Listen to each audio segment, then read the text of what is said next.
up. Our direction is the best. And in like Black Myth Wukong, this game, it's great. I just hope for some context for the art. You know, we need context, and we need maybe some dialogue. You know, going on, some storytelling. Because I'm guessing that they're assuming that we already know the story or the novel. But I bet most people don't know shit, you know. Or maybe it's a different way of storytelling. Maybe it's you play this game and then you become interested in the novel, and then Kui. And then you become interested in the novel, and then you go and read it. And while you're reading it, you can imagine what happened in the game. And you know, it's an interesting thing, because the experience I had with the game Oolong, when I played the game, I had some prior knowledge about the Romance of the Three Kingdoms. I read a little bit of it, you know. I didn't read the whole thing, but I read a little bit and tried to connect the dots, you know. And then when I played it, I also, while playing the game, I was like reading a lot of the text in the game. Yeah, you'd find like books or some descriptions. I read almost everything, you know.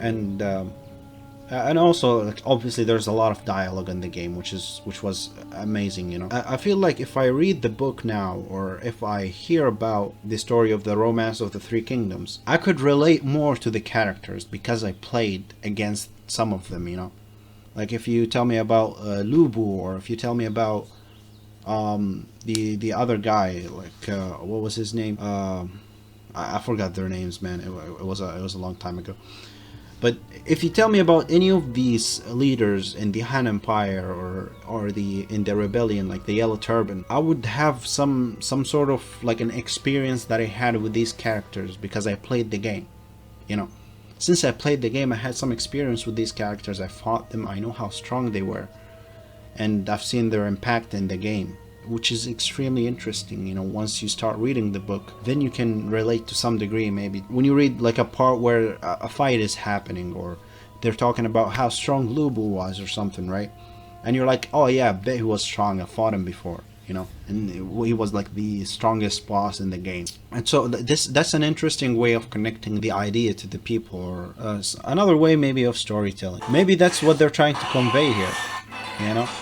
Maybe by seeing all of this, all of what's happening here, you know, you could, when you start reading the book, you would have a better imagination of what's going on in the book, you know.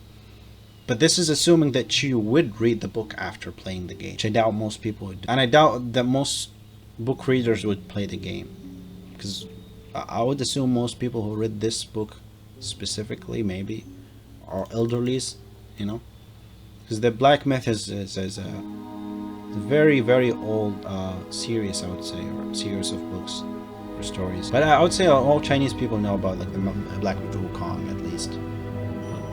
Kui, I don't know. Maybe he's just as famous, I just don't know about it.